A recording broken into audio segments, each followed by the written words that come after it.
মিথ্যাবাদী ইউনূস সরকার, এই প্রসঙ্গটা নিয়ে কথা বলবো। ইউনূস সরকার যে একের পর এক বাংলাদেশের মানুষকে ধোঁকা দিয়ে যাচ্ছে, মিথ্যাচার করে যাচ্ছে, তা আরও একবার নতুন করে প্রমাণ হলো। বিশেষ করে পাকিস্তানের পররাষ্ট্র সচিব আমনা বালুচ এবং বাংলাদেশের পররাষ্ট্র সচিব মোহাম্মদ জসিম উদ্দিনের বৈঠক বিষয়ে। কত বড় মিথ্যেবাদী একটা সরকার হতে পারে আপনি চিন্তা করুন। বাংলাদেশের মানুষকে এখনো মনে করে যে বাংলাদেশের মানুষ মনে হয় সেই 50 সালে বসবাস করে। এর আগে ভারতের প্রধানমন্ত্রী নরেন্দ্র মোদীর সাথে বৈঠক বিষয়েও নানা রকম মিথ্যাচার করেছে। যেমন নরেন্দ্র মোদীর সাথে বৈঠক নিয়ে যে আলাপটি ছড়ানো হয়েছিল যে শেখ হাসিনাকে প্রত্যার্পণ বিষয়ে, শেখ হাসিনার ফিরিয়ে আনবার কথা বলা হয়েছিল, কিংবা শেখ হাসিনা যেন ভারতে বসে উস্কানিমূলক বক্তব্য না দেয় ইত্যাদি বলা হয়েছিল। এমনটা বাংলাদেশের প্রধান উপদেষ্টার প্রেস সচিব শফিকুল আলম ফেসবুক পেজে এবং গণমাধ্যমে বলেছিলেন। কিন্তু ভারতীয় পররাষ্ট্র মন্ত্রণালয়ের এক্সটার্নাল অ্যাফেয়ার্সের ওয়েবসাইটে গিয়ে কিংবা নরেন্দ্র মোদীর সোশ্যাল মিডিয়ার পোস্টকে ঘিরে আপনি এই কথাবার্তাগুলোর কোনো কুল কিনারাও পাননি, কোনো গন্ধই পাননি, কোনো ফ্লেভারই পাননি। অতএব শফিকুল আলম মিথ্যাচার করেছিল। আবারও নতুন করে এক মিথ্যাচার, বাংলাদেশের যে মিথ্যাচারগুলো করলে বাংলাদেশের মানুষের সেন্টিমেন্ট মনে করবে যে যে সরকার তো ঠিক আছে, সরকার ঠিক কথা বলছে। যেমন পাকিস্তান বাংলাদেশ পররাষ্ট্র সচিব পর্যায়ের বৈঠকের পর বাংলাদেশের পক্ষ থেকে মুক্তিযুদ্ধে নৃশংসতার জন্য ক্ষমা প্রার্থনা কিংবা স্বাধীনতা পূর্ব অভিন্ন সম্পদের জন্য বকেয়া অর্থ দাবির মতো বিষয় ফলাও করে প্রচার করা হয়েছে। কিন্তু পাকিস্তানের দিক থেকে যে বক্তব্য দেওয়া হচ্ছে তাতে এই অমীমাংসিত বিষয়গুলোর কোনো উল্লেখ নেই। একবার চিন্তা করেছেন, এই যে মুক্তিযুদ্ধের নৃশংসতার জন্য ক্ষমা চাওয়া কিংবা আমাদের যে অর্থ তাদের কাছে আছে সেগুলো ফেরত নেওয়া, এগুলো তো পুরনো ইস্যু। এগুলো আওয়ামী লীগ সরকার শুরুর দিকে যখন তাদের সাথে একটু যোগাযোগটা ছিল তখনও কিন্তু একাধিকবার তাদের কাছে দাবি করেছে। আজকে অন্তর্বর্তীকালীন সরকার, ইউনূসের সরকার এগুলো কেন করছে? বাংলাদেশের মানুষের সেন্টিমেন্টকে নিজেদের আয়ত্তে আনবার জন্য। বাংলাদেশের মানুষের সেন্টিমেন্ট মুক্তিযুদ্ধ, কিন্তু মুক্তিযুদ্ধের কাছে কিন্তু আপোষ নেই। আপনি যতই বলুন, স্বাধীনতা বিরোধী শক্তি যতই লম্ফজম্প করুন না কেন, এই বাংলাদেশে অন্তত পক্ষে কোনো দিনও সফল হবে না। সেই জন্যই অন্তর্বর্তীকালীন সরকার মুক্তিযুদ্ধ ইস্যুটা নিয়ে এসছে যে পাকিস্তানের সাথে আমরা এই আলাপ করেছি, তারপরে আমাদের $4 বিলিয়ন উপর পাকিস্তানে আমাদের সম্পদ আছে, সেটা আমরা ফেরত চেয়েছি। অর্থাৎ আমাদের পাবলিক সেন্টিমেন্টকে নিজেদের আয়ত্তে নেবার জন্য এ ধরনের মিথ্যা প্রচারণা, এই আলাপগুলো যদি থাকতো তাহলে পাকিস্তানি পররাষ্ট্র মন্ত্রণালয়ের যে বিবৃতি তাতে কি থাকতো না? গত বৃহস্পতিবার ঢাকায় দুই দেশের সচিব পর্যায়ে ফরেন অফিস কনসালটেশন বা আনুষ্ঠানিক বৈঠক অনুষ্ঠিত হয়। প্রায় 1.5 দশক পর হওয়া এই বৈঠকে ইসলামাবাদের সাথে সম্পর্ক জোরদারের জন্য অমীমাংসিত বিষয়ে সমাধান চেয়েছে বলে বৈঠক শেষে ব্রিফিংয়ে জানান পররাষ্ট্র সচিব মোহাম্মদ জসিম উদ্দিন। মিস্টার জসিম উদ্দিন জানান, স্বাধীনতা পূর্ব ক্ষতিপূরণ হিসেবে বাংলাদেশ পাকিস্তানের কাছে $4.32 বিলিয়ন বা $432 কোটি চেয়েছে। এছাড়া এফওসিতে 1971 সালে মুক্তিযুদ্ধের নৃশংসতার জন্য আনুষ্ঠানিক ক্ষমা চাওয়ার বিষয়ও তুলেছে ঢাকা।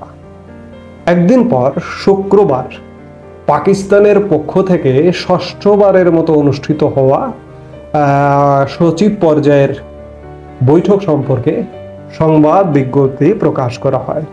এতে বলা হয়, দুই দেশের দ্বিপাক্ষিক সম্পর্ককে পুনরুজ্জীবিত করতে যৌথ অঙ্গীকার প্রতিফলিত হয়েছে পররাষ্ট্র সচিব পর্যায়ের বৈঠকে। বাংলাদেশ ও পাকিস্তানের দ্বিপাক্ষিক সম্পর্কের বিভিন্ন দিক, গাজায় ইসরায়েলি হামলার নিন্দা, এমনকি জম্মু কাশ্মীর ভারতের অবৈধ দখলে রয়েছে বলে দাবি করে এর সমাধানের মতো ইস্যু নিয়ে ঢাকার বৈঠকে আলোচনার কথা বলা হলেও মুক্তিযুদ্ধে গণহত্যার জন্য ক্ষমা চাওয়া কিংবা বকেয়া অর্থের বিষয়ে কিছু বলা নেই এই প্রেস বিজ্ঞপ্তিতে। অর্থাৎ বাংলাদেশ আরেকটি মিথ্যাচার করল। কেন এত মিথ্যাচার? পাকিস্তানের পররাষ্ট্র সচিব আমনা বালুচের সাথে বৈঠক শেষে বাংলাদেশের পররাষ্ট্র সচিব জসিমউদ্দিন জানিয়েছিলেন, আলোচনায় অমীমাংসিত বিষয়ের মধ্যে ছিল আটকে পড়া পাকিস্তানিদের প্রত্যাবাসন, অবিভক্ত সম্পদের সুষম বন্টন, 1970 সালের ঘূর্ণিঝড়ের ক্ষতিগ্রস্তদের জন্য প্রেরিত বৈদেশিক সাহায্য তহবিল হস্তান্তর এবং 1971 সালে তৎকালের পাকিস্তানি সামরিক বাহিনী কর্তৃক সংগঠিত গণহত্যার জন্য আনুষ্ঠানিকভাবে ক্ষমা চাওয়া। বাংলাদেশের আগের একটি হিসাবে $400 কোটি এবং আরেকটি হিসেবে $432 কোটি, এই হিসাব আলোচনায় বলেছে যোগ করেন মোহাম্মদ জসিমউদ্দিন। তবে এসব ইস্যুতে একটি শব্দ ব্যয় করেনি পাকিস্তানের পররাষ্ট্র মন্ত্রণালয়। যেটি কথা সেটি হচ্ছে আসলে দ্বিপাক্ষিক নানা বিষয়ে আলোচনা হয়েছে, কিন্তু পাকিস্তানের ক্ষমা চাওয়া, অর্থ ফিরিয়ে আনা এগুলো পাকিস্তানের বিবৃতিতে নেই। অর্থাৎ আমাদের সরকারের তরফে সমানে মিথ্যাচার করা হচ্ছে এবং এবারও পাকিস্তানের পররাষ্ট্র সচিব বাংলাদেশের পররাষ্ট্র সচিবের যে বৈঠক হয়েছে সেই বৈঠক নিয়েও মিথ্যাচার করা হলো। আমি বারবারই বলি যে আমাদের সেন্টিমেন্ট, আমাদের অনুভূতি মুক্তিযুদ্ধ, এর চেয়ে বড় অনুভূতি আর হতে পারে না। এই মুক্তিযুদ্ধের উপরে আমরা বাংলাদেশ দাঁড়িয়ে আছি। যে কথাই বলুক না কেন, আজকে যতই লম্ফঝম্প করুক না কেন, এই লম্ফঝম্প সাময়িক। মুক্তিযুদ্ধকে অবমাননা করে বাংলাদেশে কেউ সফল হবে, এটি হবার নয়। মুক্তিযোদ্ধাদের রক্ত যদি এই মাটির একটি কোণাতেও লেগে থাকে, সেই রক্ত কথা বলবে, আজ হোক কিংবা আগামী দিন হোক, এবং এই রক্ত কথা বলবে খুব শীঘ্রই। এরকম ভাঁওতাবাজি করে কিন্তু খুব বেশি দিন লাস্টিং করা যায় না। বাংলাদেশ সরকার, বর্তমান অন্তর্বর্তী সরকার, নানা বিষয় নিয়ে, অভ্যন্তরীণ নানা বিষয় নিয়ে মিথ্যাচার করছে, আন্তর্জাতিক নানা বিষয় নিয়েও মিথ্যাচার করছে। ভারতের সাথে বৈঠক নিয়ে মিথ্যাচার করছে, পাকিস্তানের সাথে বৈঠক নিয়ে মিথ্যাচার করছে, আন্তর্জাতিক সম্পর্ক নিয়ে মিথ্যাচার করছে। বলা হচ্ছে যে সারা পৃথিবী আমাদের দিকে আসছে। কোথায় আসছে? আমাকে একটু প্রমাণ দেখান, আমাদেরকে প্রমাণ দেখান। আমরা বাংলাদেশের মানুষ। এই যে সর্বশেষ বিনিয়োগ সম্মেলন নিয়ে যে ঢোল পেটানো হয়েছে, বাংলাদেশের ইতিহাসে এত ব্যর্থ বিনিয়োগ সম্মেলন আর কখনো হয়নি। আজকে সরকার এতটাই ব্যর্থ, আন্তর্জাতিক বিশ্ব কিন্তু এক প্রকার মুখ ফিরিয়ে নিয়েছে। সরকারকে কেউ সহযোগিতা করছে না। সবার আগে তো অর্থ। এই যে দেখুন, আমি IMF নিয়ে গতকালকেও কথা বলেছি। IMF এর আমাদের যে চলমান $4.7 বিলিয়ন ঋণ, সেই ঋণের 3টা কিস্তি আমরা আওয়ামী লীগ সরকারের সময় পেয়েছি। আওয়ামী লীগ সরকারের সময় অনুমোদিত ঋণ। এরপরে আওয়ামী লীগ সরকার পতনের 9 মাস হয়ে গেছে, একটা কিস্তিও আমরা পাইনি।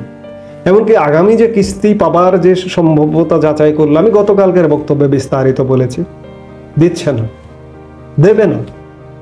26-এর মধ্যে পুরো $4.7 বিলিয়ন আমাদের পাবার কথা, কিন্তু আমরা পাচ্ছি না। এটি কি জন্য চাওয়া হয়েছিল? এই ঋণটা আমাদের বাজেট সহায়তা।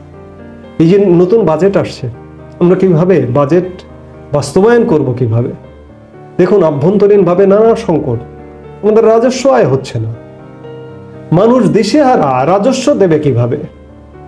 সরকারি কর্মচারীরা যারা রাজস্ব আদায়কারী, তারাও আদায় করতে পারছেন না। সর্বশেষ আমি গতকালকে যদিও বলেছি, তারপরে বলি, আর মাত্র 3 মাস আছে। এই 3 মাসে প্রায় অর্ধেকের কাছাকাছি রাজস্ব আদায় করতে হবে, বাকি 9 মাসে অর্ধেক হয়েছে। এই হচ্ছে অবস্থা। কিন্তু সরকার সমানে মিথ্যাচার করছে।